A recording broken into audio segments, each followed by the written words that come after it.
"The only way to survive in this world is to live without rules," said the not quite so famous hero of the Batman comics, Joker, and a young man from real life took this quote as a guide for his actions. But what for some is a life without rules can be quite dangerous for others. Jaime Osuna smiled and waved to the family of the woman who died by his hand. At that moment, the judge sentenced him to life imprisonment because he had brutally tortured and killed a 36-year-old young mother. Dressed in a prison uniform and with tattoos on his face, the criminal wanted to show everyone that he felt no remorse. He even showed the judge his raised middle finger to show that he agreed with the verdict. That was exactly what Osuna wanted because he was tired of being part of this society. Some crimes are so heinous that it's hard to imagine they were committed by humans. Jaime Osuna is one of those notorious serial killers who found joy and thrill in torturing, enslaving, and taking the lives of his victims.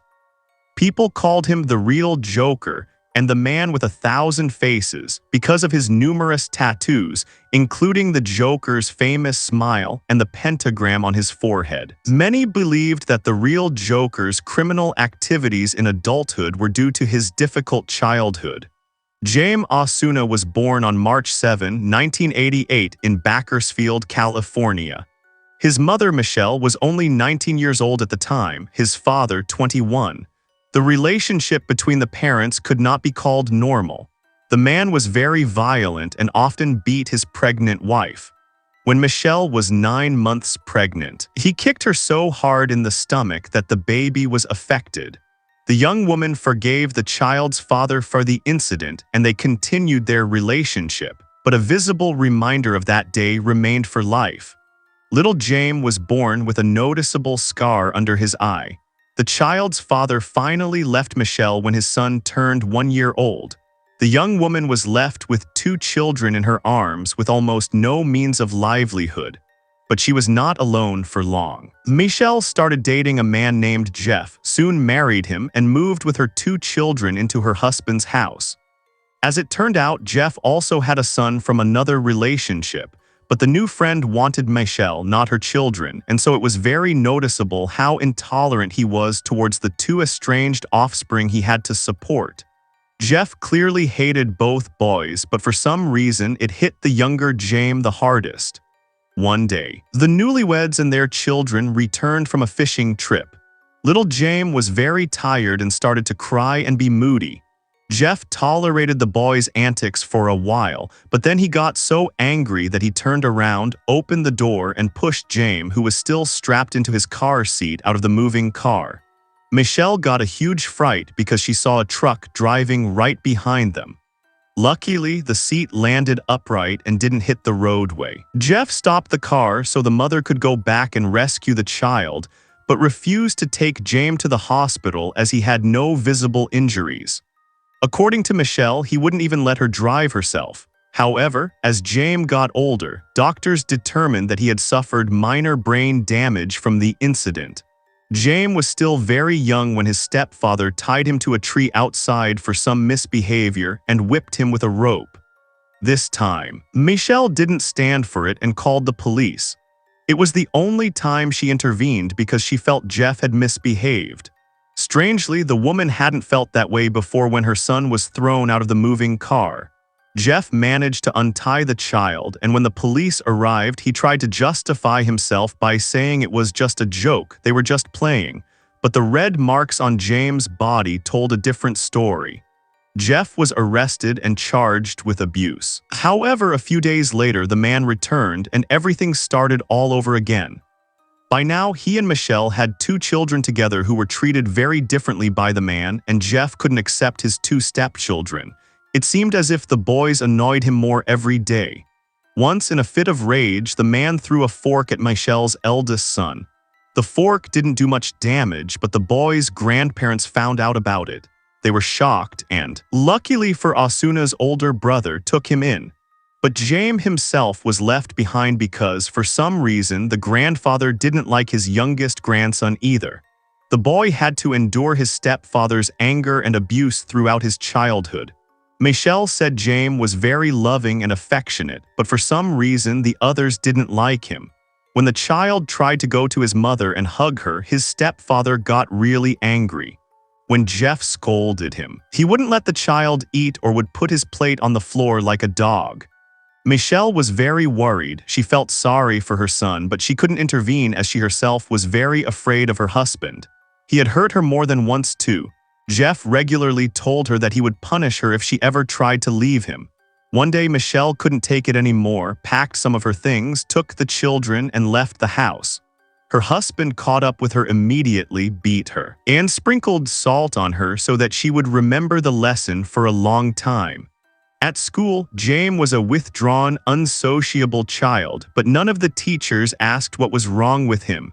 No one asked questions or expressed concern about it. Over the years, the boy's aversion to his stepfather manifested itself in the form of hidden aggression. Jaime began to bully small animals and to self-harm. When he turned 12, his grandparents turned their anger into pity and took the child into their care, but it was too late. Michelle admitted that she had noticed a change in her son by then. He was no longer the sweet and affectionate little boy. Jaime was now completely emotionless, distant, and withdrawn. A few years later, his stepfather Jeff died of a heart attack.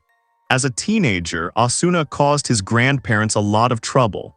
The boy joined a small street gang and began to break the law. He was accused of petty theft, possession and use of illegal substances, disorderly conduct, and numerous fights. With each time, his offenses became more serious and dangerous.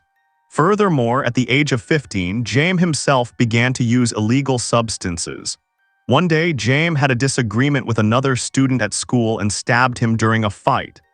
As a result of this fight, Osuna spent the next 4 years of his life in a facility for juvenile offenders. Not even a year after his release, Jaime broke the law again, even though he was still on probation. The young man found himself at a house party that a mother was throwing for her 16-year-old child. The woman named Jane thought it was better for her son and his friends to have fun at home in front of her eyes than to go out on the streets at night in the company of drunk youths. She believed that a supervised house party guaranteed her child's safety. Jane used to work as a nurse in prison psychotherapy. She was once brutally attacked by an inmate of the facility where she worked and subsequently changed professions. Jane financed the party in full. She bought drinks, prepared snacks, and started celebrating with the youths. She drank a little too much and started dancing with one of the youths. This behavior did not please her nephew, who asked Jaime, who was standing nearby, to take care of the guy. Osuna didn't take long to persuade. He got a knife from the kitchen and stabbed the teenager who was dancing with Jane. The wound was not serious, but it was the reason for another arrest for violating probation. It turned out that Jaime had his own motives for stopping the dance. The woman had immediately appealed to him. After the incident at the house party, Osuna was immediately put back in prison, but he and Jane stayed in touch, writing to each other almost daily and calling each other often.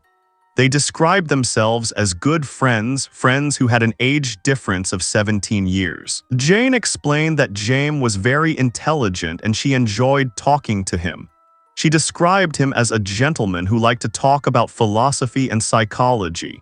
He was also very charming and enchanted Jane with his masculine beauty. When his release date approached, she didn't hesitate to drive to the prison to meet him.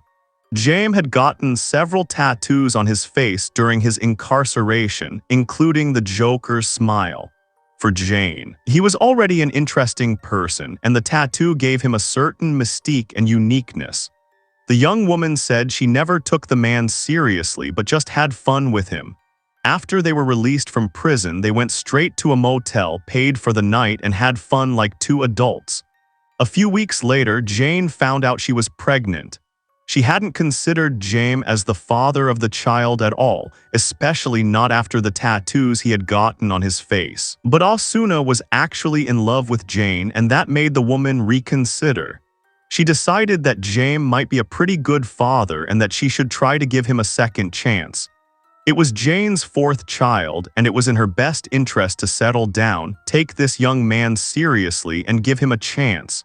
When Osuna proposed to his beloved, she said yes. In February 2010, the newlyweds exchanged vows. Jaime was 22 years old and his bride 39. Despite the age difference, the young man was very excited and happy. He participated in the wedding preparations and dreamed of becoming a father as soon as possible. However, a few days after the wedding, Jane began to understand why her husband associated himself with the Joker. She saw another side of the man, the sweet, loving young man transformed in an instant into a jealous and controlling husband who abused Jane both physically and emotionally. During her pregnancy, he behaved exactly as the men in his mother's life had behaved. After about 6 months, the Osuna couple had such a violent argument that Jaime took the urn with the ashes of Jane's father and left the house. It was very important to the pregnant woman that her husband return the urn. She tried to call him but couldn't get through. Jane then desperately called the police, which led to Jaime being arrested again. Unfortunately, his father's ashes were never found, and Osuna spent the next 6 months of his life behind bars, after which he was released on parole. Of course, by this time, Jane had already given birth to a son. Somehow, the convict managed to persuade his wife to give him the chance to be a good father and husband. He remembered his childhood and didn't want his child to experience anything different. Jaime assured Jane that he had changed and things would be different now, but people rarely change, and all the changes that had taken place in Osuna's character were marked with a minus sign. He started using illegal substances again, which only increased his aggression towards his wife. Jane wanted a reaction to his actions, but Jane, knowing what her husband wanted, learned to ignore him. She practically no longer perceived what he said to her. Sometimes she still had to fight back. One night, her husband literally lost it. He broke a picture frame, grabbed a piece of glass, and cut his hand. The cut was deep. Jane was scared, especially when she realized he had cut into a vein, but Jaime behaved like a madman. He grabbed tape, wrapped the wound, and pulled a black sock over it. He adamantly refused to go to the hospital. The next evening, the husband again began to share his displeasure with his wife. She simply ignored his words and devoted herself to her maternal duties. To get Jane's attention, Jaime went to the bed where the woman's 7-year-old son from a previous relationship was sleeping and pushed him, looking his wife straight in the eyes, simply onto the parquet floor. Jane, unlike Jaime's mother, did not want to let her children be hurt. She went into the kitchen, got 2 knives, and threw them at her husband. Of course, Osuna hadn't expected such a reaction. He walked away, did something stupid, and violated his probation, which led to another stay behind bars. Jaime was released on Halloween 2011. By this time, his face was already completely covered with Joker-like tattoos, and when everyone took off their scary masks after the holidays, Osuna didn't have the chance. His mask was permanent. The man wouldn't calm down and continued to stalk his wife. He threatened her with violence, scared her that he would take her children away, and wandered under the windows of the house. Jane had to call the police almost every day, but since Jaime took no concrete action, the officers no longer responded to the woman's requests. One day, however, everything changed. Jane recognized it immediately from Jaime's tone of voice. Her husband wasn't just threatening to come over. He also told her to watch the news because he had killed a woman at the El Morocco motel. It was November 8, 2011.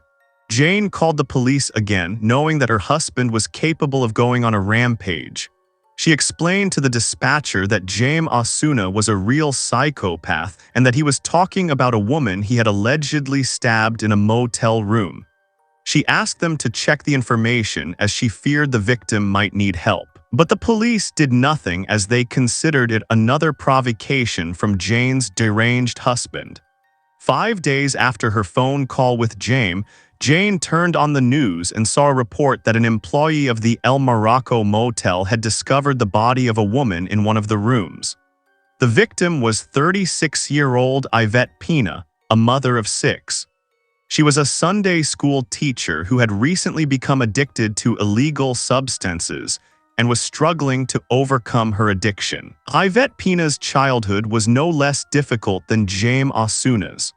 Her mother, Yvette, gave birth to her at the age of 15 when she was actually still a child herself. Growing up, Yvette had to run the household and take care of her younger sister, Danielle, who suffered from a congenital disease. Her mother worked constantly, spent time with her boyfriend, and only came home in the evenings.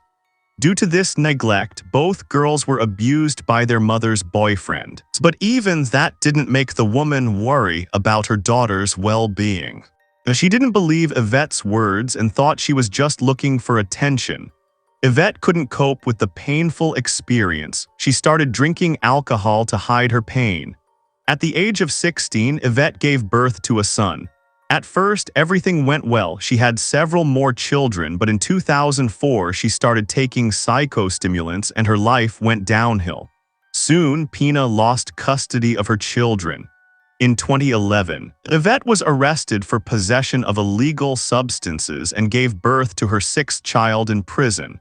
It was immediately taken away from her, which was another blow for the woman. So Yvette turned to her sister for help. The younger Danielle bailed her out. After her release, Peña did everything she could to get her baby back. The baby was in the neonatal intensive care unit, and Yvette went to the hospital every day to see it. She stayed clean for several months. But one day she learned that the baby was to be adopted, and this news sent Yvette into a stupor. She snapped and now spent most of her time at the El Morocco motel because she could no longer pay the rent for her house. Then on November 13, 2011, Danielle received the news that her sister had been found dead in her motel room. Due to the severity of the injuries and the fact that the body lay in a room for several days after her death, it was decided to cremate Yvette Peña. Relatives could not see her mutilated remains. According to experts, the woman had been lying there for about 5 days. The medical examiner determined that Peña died from blunt force trauma and asphyxiation. The prosecution described what the perpetrator had done to her as something truly horrific and did not go into further detail. At that moment, the police became aware of Jane's call. They spoke to Mrs. Osuna again, who told them about the call from her crazy husband. When Jaime was brought in for questioning at his grandparents' house after his arrest, the man denied everything. If he had said something like that to Jane, it was only to scare her. Osuna then began to accuse his wife to undermine her trust in him. He questioned Jane's decision to marry him and asked the officers, "Why would a grown woman marry a man like me?" Then he claimed his wife was crazy and wanted to slander him. Jaime continued to talk at length about his wife. The investigators listening to his monologue noticed one thing. Yvette Peña bore a resemblance to Jane, and when the arrested man was pointed this out, he confirmed that the women indeed looked alike. So perhaps that was the main motive for the crime.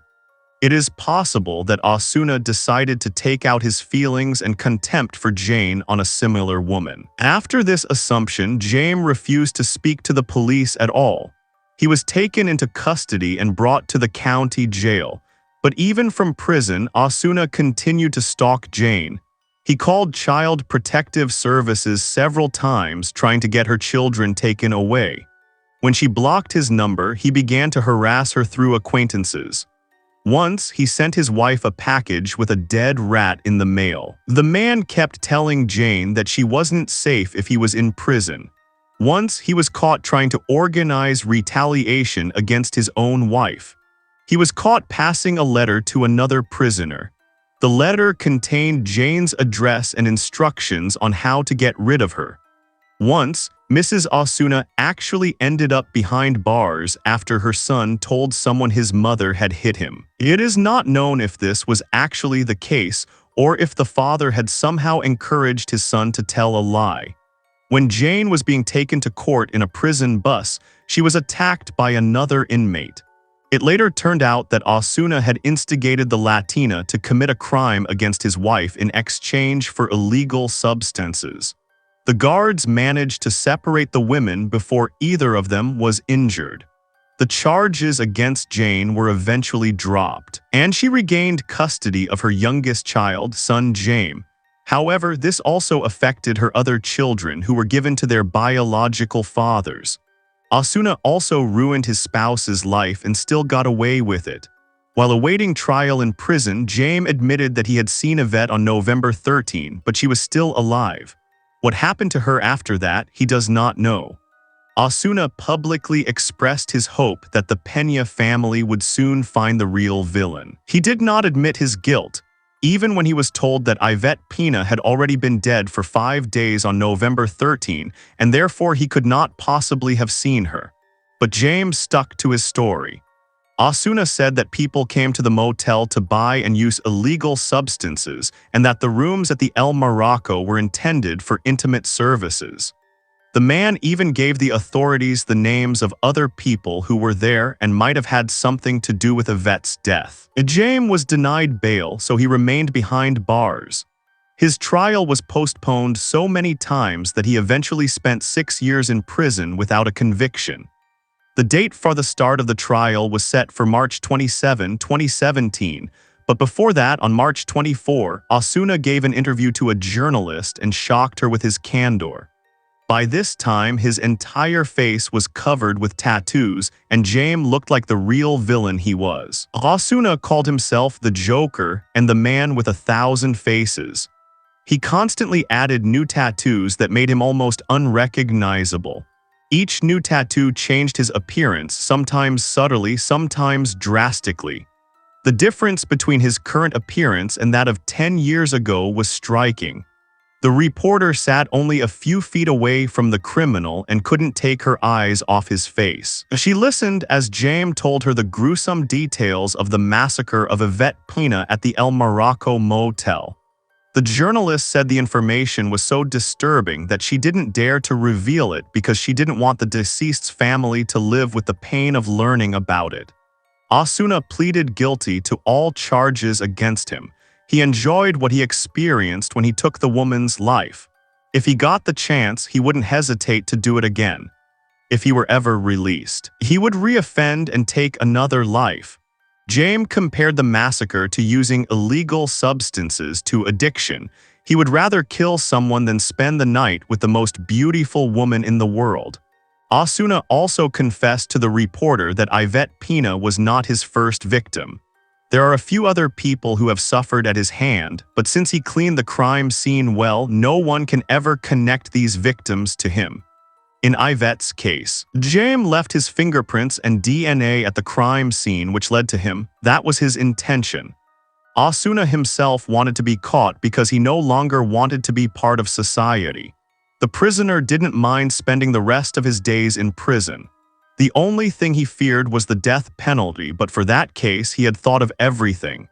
His plan was to appear in court, change his plea, and use the 2 other offenses that the police knew nothing about as leverage. That way, he could ensure he wouldn't be sentenced to death. The correspondent tried to get more information from the prisoner about the other 2 offenses. Osuna, however, only mentioned casually that one victim was a 27-year-old man whom he had brought to his grave. The other was a 32-year-old woman whom Jaime encountered when he was 18 years old. On the question about any remorse, Osuna laughed and said that he felt no remorse. This man did not consider himself a monster. He just was not afraid to indulge his own desires without being influenced by society.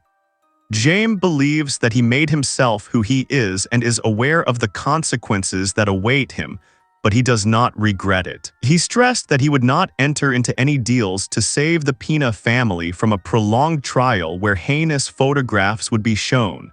He simply preferred to go to prison rather than wait several more years for a trial. After this conversation, the reporter did not leave us for a long time. She did not know whether to contact the prosecutor with the information she received from Osuna or let things take their course. In the end, she decided to wait for the trial and see what happened. As promised, Jaime pleaded guilty during the process to avoid the death penalty. His plan worked. Thanks to this plan, the family did not see the shocking photos of Yvette's body and did not learn in full detail how she died.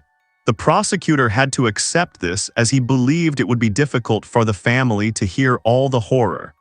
Yvette Peña's sister asked the judge to set the sentencing for May 15, 2017. On that day, the deceased would have had her birthday. Yvette would have turned 42 if Osuna hadn't met her on her way. Neither the judge nor the lawyers for either side objected, and so Jaime was sentenced that day to life imprisonment without the possibility of parole. Members of Yvette's family were in the audience when Osuna appeared in the courtroom. He smiled broadly at them and waved his hand.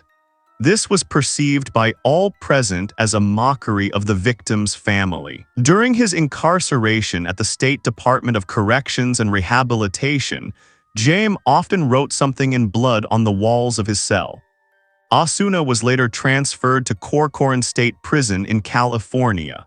There, the 31-year-old criminal was considered particularly dangerous and violent, and attempts were made to keep him in solitary confinement. Jaime, however, managed to sneak into an adjacent cell and mutilate another inmate's face. As a result of the attack, the man had to be stitched up with 67 stitches. On March 9, 2019, 2 years after his conviction, the real Joker made national media headlines again. He brutally took the life of his cellmate, an inmate named Luis Romero. The 44-year-old Romero was convicted for his part in a massacre. As a teenager, he was a member of a gang involved in a deadly attack. Luis spent 27 years in prison and was soon to be released on parole. For some reason, the man was placed in the cell where Osuna lived. A few days after his transfer, he was found decapitated and disemboweled. Jaime had hung his body on the cell wall as a gruesome decoration. For the massacre, he used a razor blade from which he fashioned a knife by wrapping a piece of cloth around the handle. He gouged out Romero's eye, severed a finger, tore out some ribs and a piece of lung, decapitated his cellmate, and slit his mouth from ear to create the infamous Joker smile. While doing so, he made several photos of the mutilated body, which were later confiscated. When the guards came for the morning check, Jaime appeared with a necklace of ropes from which hung a part of Luis' body. The motive for Osuna's actions was completely unclear. There was no conflict between the two prisoners. They had been living in the same cell for about 2 days. Jaime Osuna was known as a very unpredictable and cruel person. He was classified as an extremely dangerous prisoner. Luis's family was extremely distressed that Romero had to share a cell with the madman shortly before his release. Many staff members at the institution were genuinely afraid of Osuna. Other inmates called him crazy. In Jaime's file, it stated that he should limit contact with other inmates and prison staff. He had always been kept in solitary confinement, and before Luis Romero, Jaime had never had cellmates because he was considered so dangerous. Jaime was transferred to Stockton Prison, which houses inmates requiring medical or psychiatric help. In March 2021, he was deemed insane and incapable of taking responsibility for his actions. Since then, he has been diagnosed with a schizophrenic spectrum disorder. Jaime's ex-wife Jane divorced him. After losing custody of her children and the destructive relationship with Jaime, she had to undergo several psychotherapy sessions.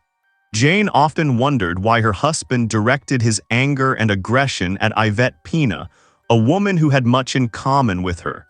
She felt very guilty towards the children who had lost their mother in such a terrible way. Mrs. Osuna knew that she was the one towards whom Jaime felt hostility and wanted to do the same, but for some reason hurt another person. Now the woman is doing her best to move on. She doesn't want her and her son to be associated in any way with the real Joker. Jane is tired of the media attention and wants to live a quiet, peaceful life. Jaime Osuna has recently been suffering increasingly from paranoia but refuses to take his medication, leave his cell, or speak to a psychiatrist. He constantly talks about his fear that someone is setting him up and complains incessantly. James' mother, Michelle, has publicly expressed her feelings. The woman explained that she should trade places with her son. In her opinion, what happened is the result of a difficult childhood. Michelle didn't stand up for him when she should have and was too afraid to stand up for her son. Her son had transformed from a gentle, sweet boy into a vicious monster, but he wasn't born that way. Thank you for watching and take care of yourselves.